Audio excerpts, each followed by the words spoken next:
Good morning, quilting friends. This is Pamela of Pamela Quilts, and I'm here with block 6 of June Mini Madness. And this block I am calling Grid. It's a lot of little squares, but we're going to do strip piecing to take some of the work out of it. For a 4-inch block, you're going to need a 1 by 9 inch strip of your medium and your background and 2 strips of your dark. You'll need to cut 4 1.5 inch by 2.5 inch rectangles of your dark fabric. For your 6-inch block, you'll need 1 1/4 inch by 11 inch strips of medium and background and 2 of your dark, and you will need 4 2 by 3.5 inch rectangles of your dark fabric. So you're going to sew a medium and a background strip to each of your dark fabrics.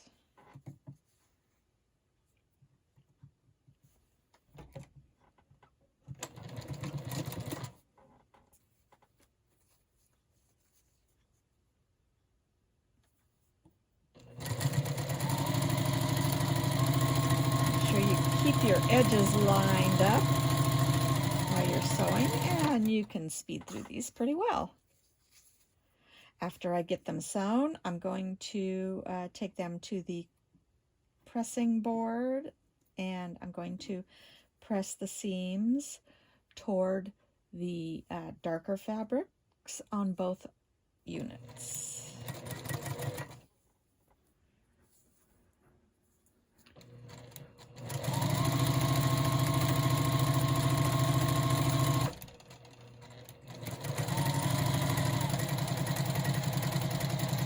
Sure to keep those edges lined up as you go.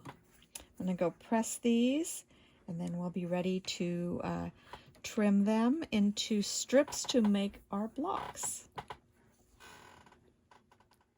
All right, we're going to make 4 patches of dark background and 4 of dark medium. So what I'm going to do is I'm going to cut these in half.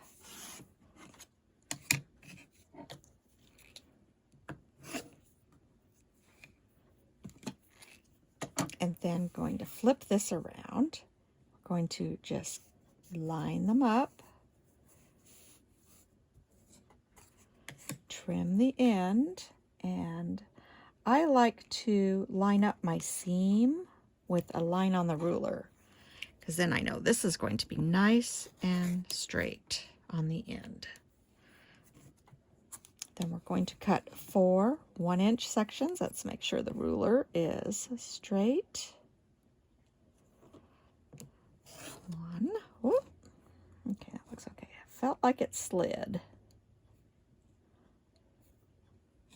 If you do slide and get uneven, then you're going to want to go back and re-trim up your edge, but that looks good. So I think that was just a more of a felt like the thing slid. Maybe the whole thing slid.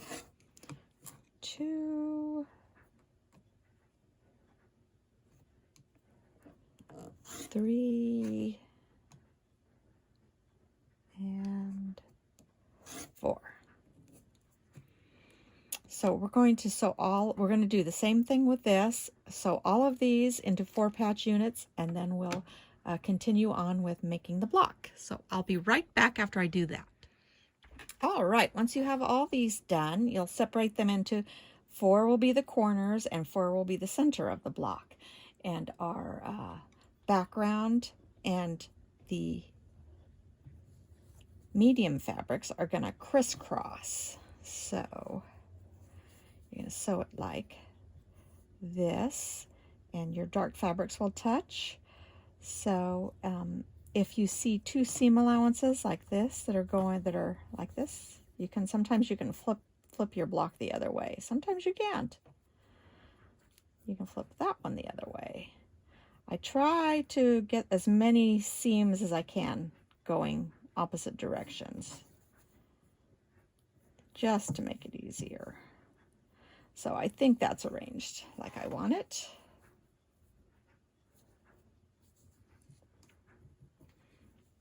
You can always sew with press your seams open, but I don't usually do that.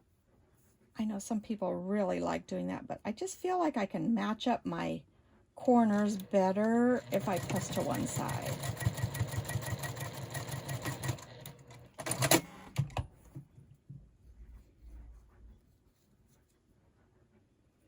So we've got this, and now we're going to, it's a lot of seams in this little center here, but we can do it, right?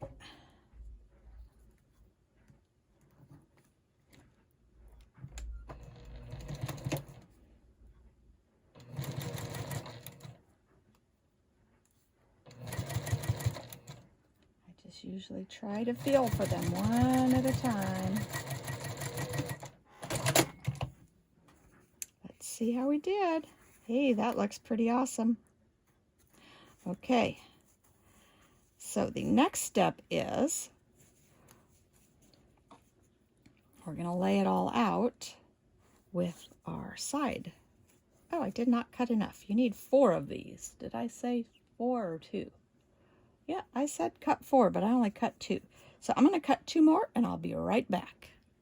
Okay, now that I have enough pieces left to finish sewing my blocks, I am going to lay this out. And this is laid out. This is called an uneven 9 patch because the sides are different size than the center is. And we're going to just lay it out and chain sew the rows together.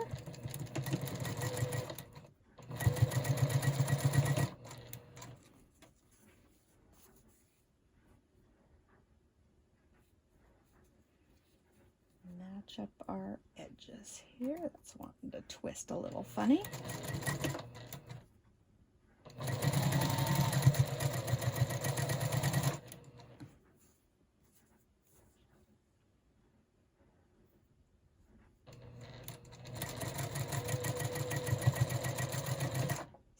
You get the first and the second rows sewn together, then you can just flip this open and bring those other pieces over and sew them right on. If I can possibly do it, I almost always assemble my blocks in this manner just because it helps keep everything straight.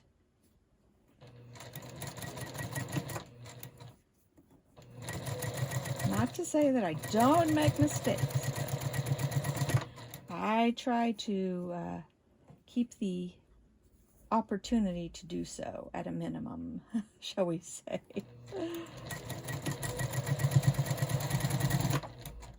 All right, so all the pieces are sewn together. So now all we have to do is sew the rows. We're going to press those out, and we're going to press these toward the middle. So that'll minimize the bulk and make the whole block just lay really nice and flat.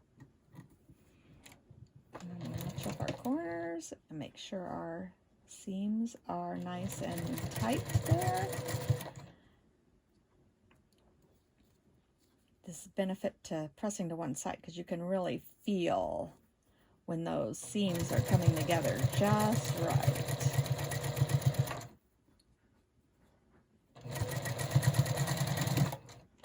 One more seam. Flip it over, do the other side.